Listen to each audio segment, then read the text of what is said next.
සමාජ දේශපාලන මෙන්ම සංස්කෘතික ක්‍රියාදාමයන්ගෙන් විකසිත වෙමින් පැවති 70 දශකයේ මූලාරම්භයේ එක්තරා සැන්දෑවක අගනගරයට ආසන්න තදාසන්න වැල්ලම්පිටිය නගර මැදේ දෛවයේ සරදම නමින් වෙසක් නාට්‍යයක් වේදිකාගත වෙමින් තිබුණි. නාට්‍යයට තෝරාගෙන සිටි එක්තරා පුංචි කොළුවෙකු වේදිකාවට පිවිසෙත්ම එහි රැස්ව සිටි විශාල ප්‍රේක්ෂාගාරයේ දැක ගොළු වී දෙබස් හිරවී තුෂ්ණීම් භූත වී සිටියෙන් තෑග්ගක් ලෙස ඔහුට ලැබුණේ කන කිස්කා යන රාජකීය කනේ පහරකි.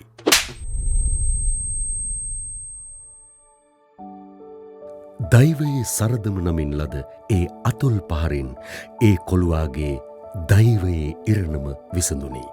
ඔහුගේ අධිෂ්ඨානය වූයේ මා කෙදිනක හෝ ස්ථීර වශයෙන්ම රටේ නමක් රැන්දූ නාට්‍යකරුවෙකු වනවා යන සිතුවිල්ලයි.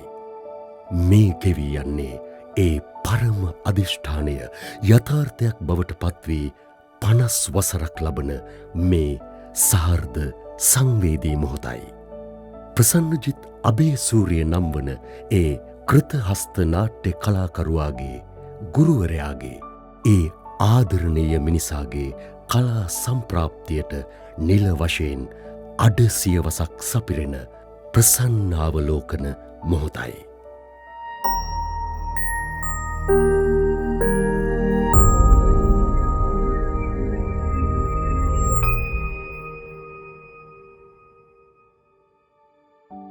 බන්දුසේන අබේසූරිය හෙට්ටි තන්තිරගේ කමලාවතිය යුවලගේ ප්‍රේමයට දාව උපන් දියණියන් තිදෙනෙකු සහ පුතුන් සිව් දෙනෙකු අතරින් හයවැන්නා වූ ප්‍රසන්නජිත් අබේසූරිය පරම්පරාව දිදුල වූ කලාකරුවා බවට පත්වන සංස්කෘතික පළදාව නෙලන්නට පටන් ගත්තේ ඔහුගේම වූ මිදිවත්ත සමගිනි.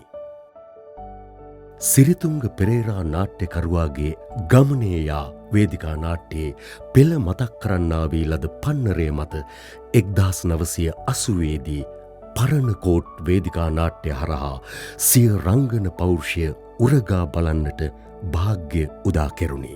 ප්‍රසන්නජිත් අබේසූරිය මට මුලින්ම හම්බෙන්නේ මේ සිරිතුංග පෙරේරාගේ පාසල් නාට්‍ය දර්ශනය කරන අතරතුර. ඊට පස්සේ ඒක සම්බන්ධ වෙලා අපි මිත්‍රත්වයේ ගොඩනැගුවට පස්සේ මම ඒව සම්බන්ධ කරන විදි නාට්‍ය කණ්ඩායමට ගාමිණී ආචාර්ය ගාමිණී හත්තුටුගේ විදි නාට්‍ය කණ්ඩායමේ ඔහු ලොකු භූමිකාවක් රඟ දක්වනවා. සිය ජීවිතයේ විවිධ හැඩතල සහ වර්ණ සමග විකසිත වූ ජීවන අවධියකි 80 දශකය. ඔහු එක් පසකින් හතාහෙවත් ගාමිණී හත්තෙට්ටුවේගම මහතා කලාකරුවාගේ විවෘත වීදි නාට්‍ය කණ්ඩායමේ නිත්‍ය සමාජිකයෙකු වන ඉතිහාසය ගොඩනැගෙන්නේ එලෙසය. මට ප්‍රසන්නව මුලින්ම හම්බ වෙන්නේ වීදි නාට්‍ය කණ්ඩායමේ. ඒ දැකපු ප්‍රසන්න නම් ඉතින් බොහොම හීනි, කෙට්ටු, බොහොම පොඩි කොල්ලා. හැබැයි හරිම උනන්දුවක් තිබුණා ඒ කාලේ ඉඳලම රංගපෑම කියන එකට. මට මතකයි ප්‍රසන්නලෑ ගෙදර අපි කණ්ඩායම එක්කගෙන ගිහිල්ලා ප්‍රසන්නලෑ ගෙදර තියෙන ඇඳුම් ඉල්ලගෙන එක එක රෙදි කෑලි ඉල්ලගෙන තොප්පි මහලා ඇඳුම් ආයිත්තම් මහලා ඒ කියන්නේ සම්පූර්ණම වීදි නාට්‍යයට වෙනම ඇඳුම් නිර්මාණයක් කරා. ඒක හරි වර්ණවත් වුණා. මම හිතන්නේ හත්තටුවේගම සර් ඒක දැක්කම හරිම ආඩම්බර වුණා. එයාටත් ඕන වුණා මේ වීදි නාට්‍ය වර්ණවත් කළ යුතුයි කියලා. මම හිතන්නේ ඒක නිසියාකාරව කරන්න අපිට ශක්තියක් දුන්නේ ප්‍රසන්න.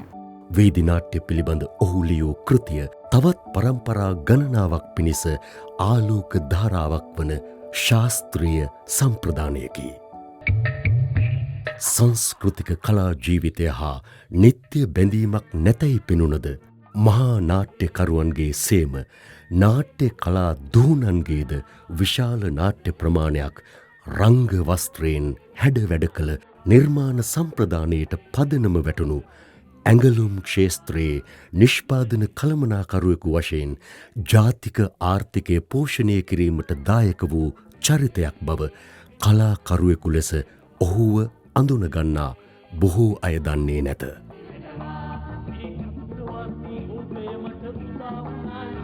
ප්‍රසන්නජිත් අබේසූරිය ඇත්තටම අපේ අම්මට ඉස්සෙල්ලාම හම්බ වෙන්නේ රංග කලා වැඩමුළු වගේ එකක් තිබුණා ඒ කාලේ. ඒක මෙහෙව්වේ මගේ මව සෝමලතා සුබසිංහ. ඒ වැඩසටහනට ආපු ශිෂ්‍යෙක් තමයි ප්‍රසන්නජිත් අබේසූරිය.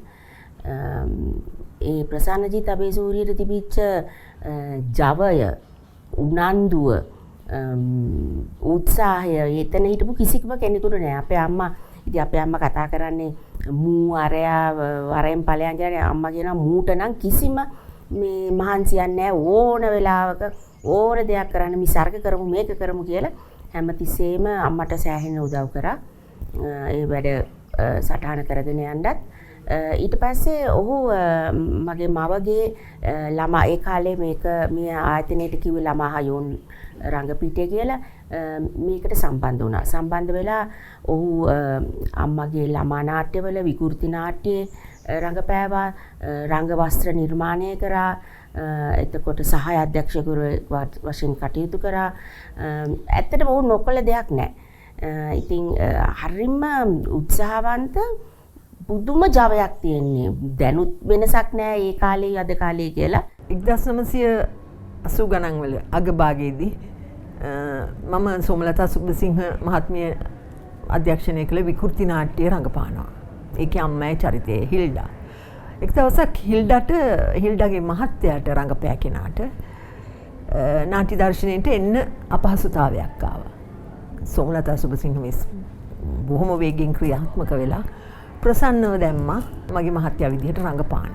ප්‍රසන්නට ඕන දෙයකට ටක් ගාලා හැඩගැහෙන්න පුළුවන්. එදා තමයි ප්‍රසන්නජිත් මායත් එක්ක විකෘති නාට්‍යයේ එදා ඉඳලා තමයි රංගපාන්න පටන් ගත්තේ. ඊට පස්සේ මගේ මවගේ බලකිරීම යටතේ ඌ ඒ ලෙවල් කරලා එකපාරයි. මොකද ඌට පුදුමාකාර මතකයක් තියෙන්නේ. එකපාරයි ඒ ලෙවල් කරා. ඊට පස්සේ ඌ කැලණිය විශ්වවිද්‍යාලයට තේරුණා. ඊට පස්සේ ඌගේ උපාධිය කරා. ඌට මේ හැම දෙයක්ම මේ තරම් හොඳට කරගෙන යන්න ඌට හොඳ භාර්යාවකුත් ලැබුණා. නායනා හිටියාරච්චි. නායනව හොරකම් කරගත්තේ ප්‍රසන්න අපේ නාට්‍ය ආයතනයෙන්මයි. අම්මට හිටපු හොඳම ගෝලෙක්, හොඳම නිලියක් ඇය. ඉතින් ප්‍රසන්න වගේ අය තව බිහි වෙනවා නම් කලා ලෝකයට මම හිතන්නේ කලා ලෝකයක් තව ආලෝකමත් වෙයි. 980 විද්‍යා විෂයන් උසස් පෙළට කළ ප්‍රසන්නජිත් 13 වසරකට පසු කලා විෂයන්ගෙන් උසස් පෙළ කර සමාජයට කෙනා ආදර්ශය මිනිසෙකුගේ ධෛර්යය පිළිබඳ වර නැගිය යුතු සංසිද්ධියකි. කැලණිය සරසවියේ ලලිත කලා විශේෂවේදී උපාධියත් එනෙක් බිති ශ්‍රී ජයවර්ධනපුර සරසවියේ නාට්‍ය හා රංග කලා ශාස්ත්‍රපති උපාධියත් ලබාගත් ඔහු අද වන විටත් අකණ්ඩව විද්‍යාර්ථයින් දහස් ගණනකගේ හෘදයට මෙන්ම බුද්ධියට ආමන්ත්‍රණය කරන දුයිෂෙන් පන්නේ ජේෂ්ඨ ගුරුවරයෙකි. යාළුයි අපි යාළුයි ළමා නාට්‍ය හරහා අධ්‍යක්ෂක භූමිකාව අත්පත් කරගත් ඔහු වේදිකාව මත සිය අනන්‍යතාව ගැඹුරින් සනිටුහන් කළේ සාහිත්‍ය කලා පරිකල්පනයේ ප්‍රතිභානය ලෙලවා පෙන් වූ සම්මානනීය නාට්‍යයක් වූ දුක්ගන්නාරාල සමගිනි.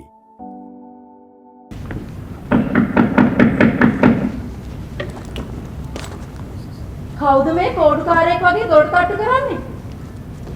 කවුරුවත් නෑ. එන්න ඇතුළට. නෑ මේ මම.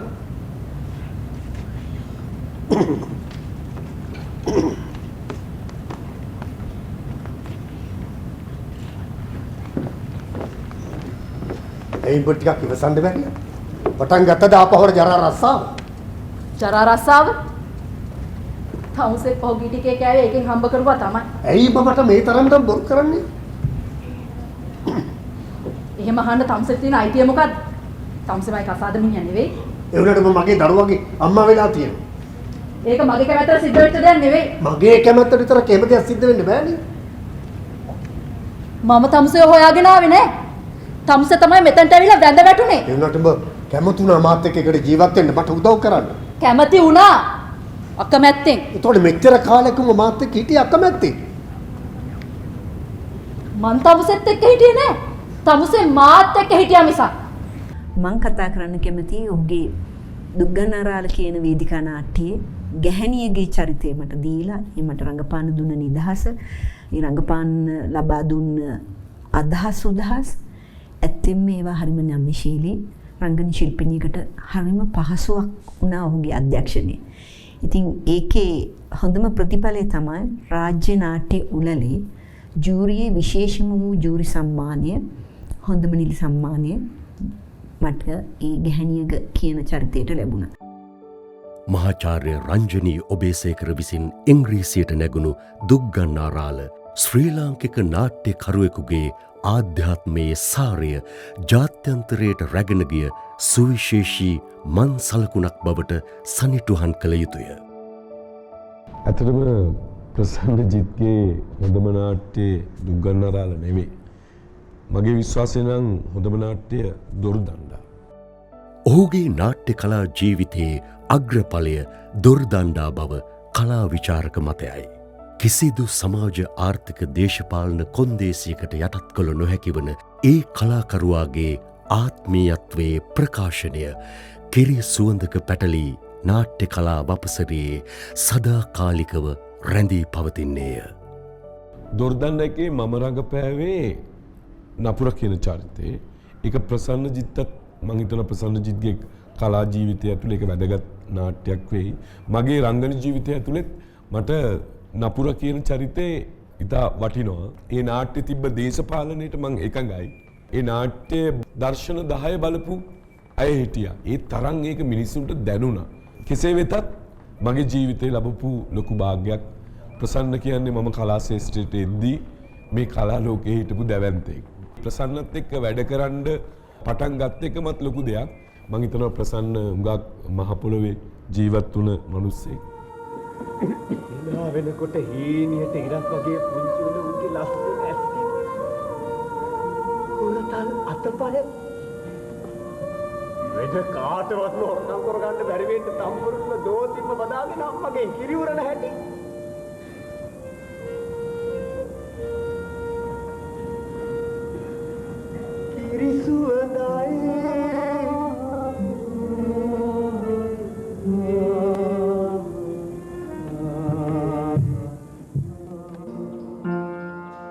මේ ගීතය ඇත්තටම මේ ප්‍රසන්නජිත් අබේසූරියගේ ගෙදරදී නිර්මාණය වුණ ගීතයක්.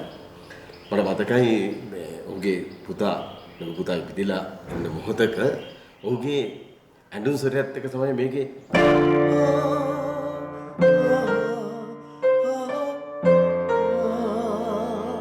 ඔය වොයිස් එක ගොඩනැගුණේ. මට මතකයි එතන මංජුල විඩිවර්ධන හිටියා. අපි තුන්දෙනාම එක්ක වෙලා මේ ගීතේ මේ තනුව රචනා කරා. මම හිතන්නේ මේක මගේ ජීවිතේ මාව නවරත්න ගමගේ කියන නම නාට්‍යකරුවන් අතර විශේෂයෙන්ම ජනප්‍රිය වෙන්න බලපාපු ගීතයක් වුණා මේ ගීතේ.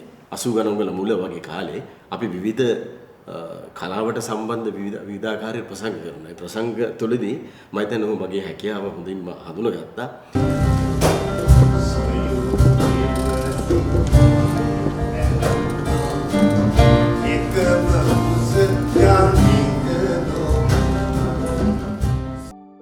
වේදිකාවෙන් වීදියෙන් ඇරඹී ඔහුගේ දෘශ්‍ය කලා ජීවිතය ක්‍රමයෙන් ටෙලිනාට්‍ය සහ සිනමාව දක්වා විහිදී ගිය අතර යෞවන සම්මානයට පාත්‍රවීමෙන් ඇරඹී ඔහුගේ සම්මානනීය ජීවිතය රාජ්‍ය සම්මාන සිට බුන්කා සම්මානය දක්වා විහිද යන අතර ඒ සියල්ල පරයා දෛනිකව හිමිවන ජනතා සම්මානයට ඔහු අඛණ්ඩව පාත්‍රවන්නේ වෙයි.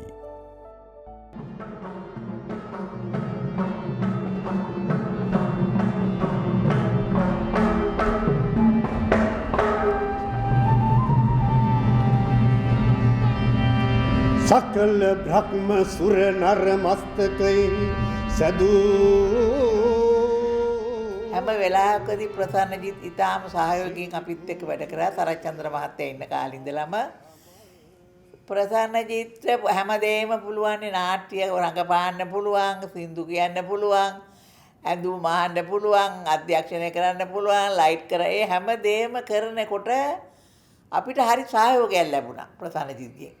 මොකද ඉතින් එහෙම කෙනෙක් නැහැ නේ ඉතින් නාට්‍ය ඔක්කොම කරන්න පුළුවන්. ඊට පස්සේ ඉතින් යා නාට්‍ය අධ්‍යක්ෂණය කරන්න පටන් ගත්තා. ඉතින් තව ඒ වෙන දියුණු වුණා.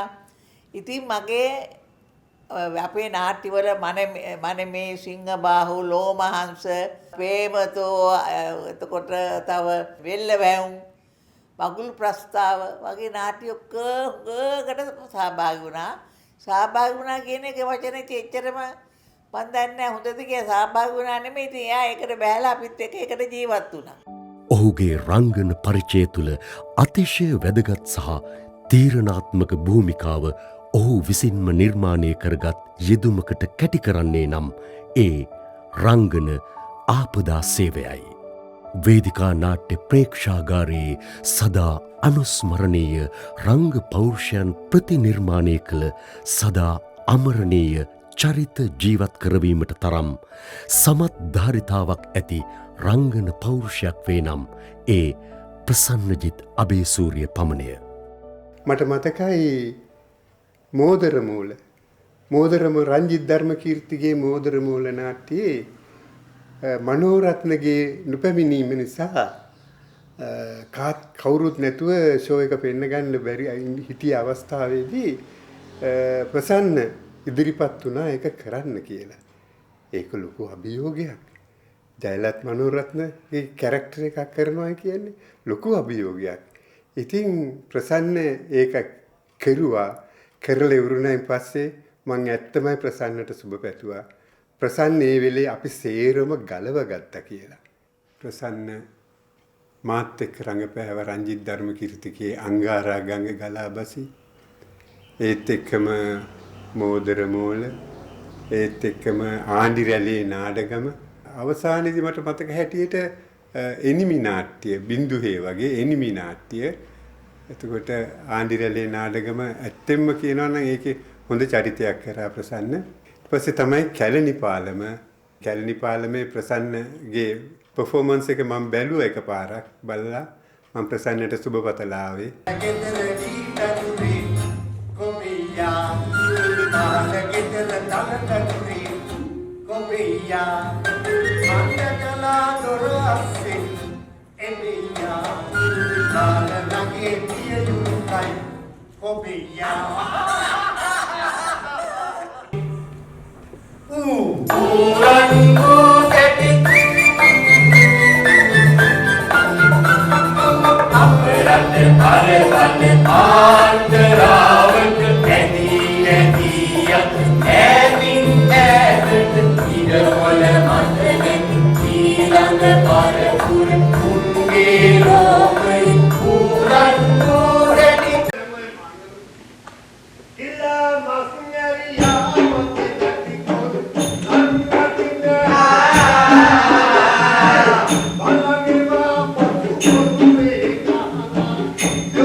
ප්‍රසන්නජිත් අබේසූරිය කියන්නේ හොඳ ගුරුවරයෙක්.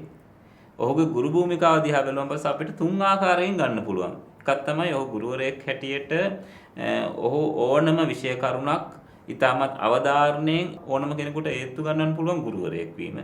අනිත් එක තමයි ප්‍රසන්නජිත් අබේසූරිය කියන චරිතය දිහා බලන් ඉඳලා ඔහුගේ ජීවිත කතාව දිහා බලන් ඉඳලා අපිට බොහෝ දේවල් ඉගෙන ගන්න පුළුවන්.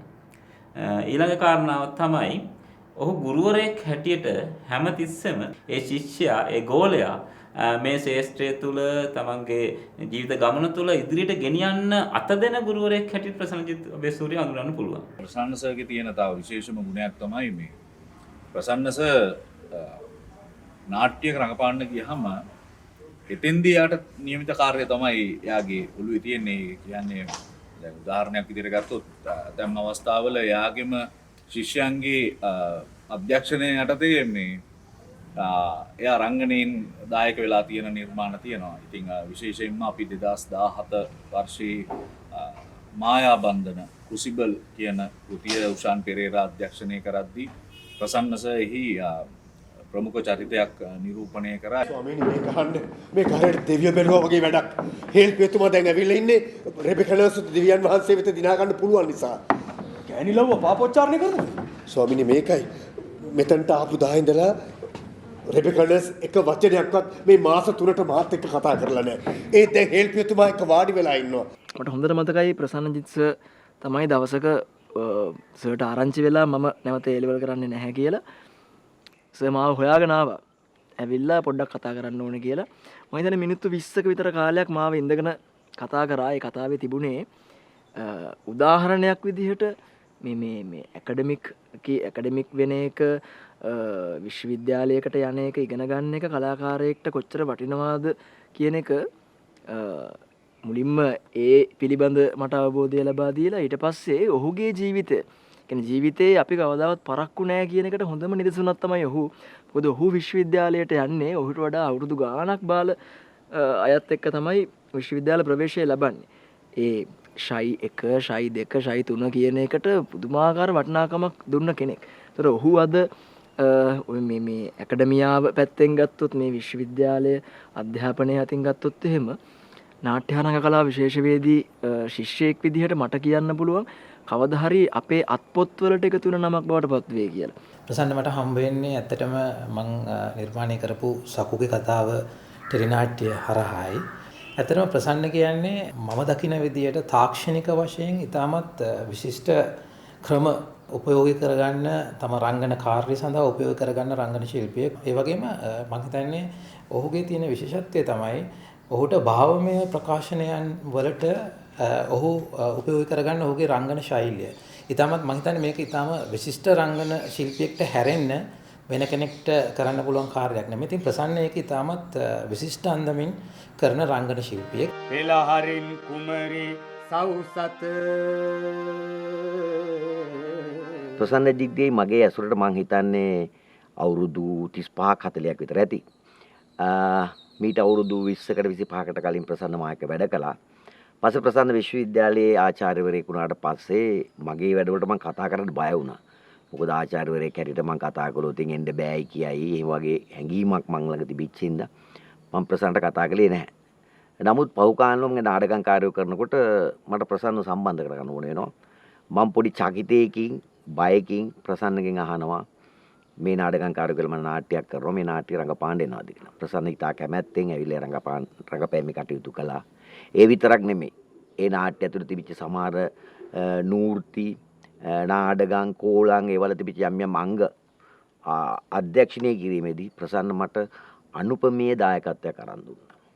ඉතින් ප්‍රසන්න වැඩක් කරන්න ගියාම ඒ වැඩේ හරියට කරන ඒ වැඩේට කැප වෙන ඊටාම සොඳුරු මිනිසෙක්.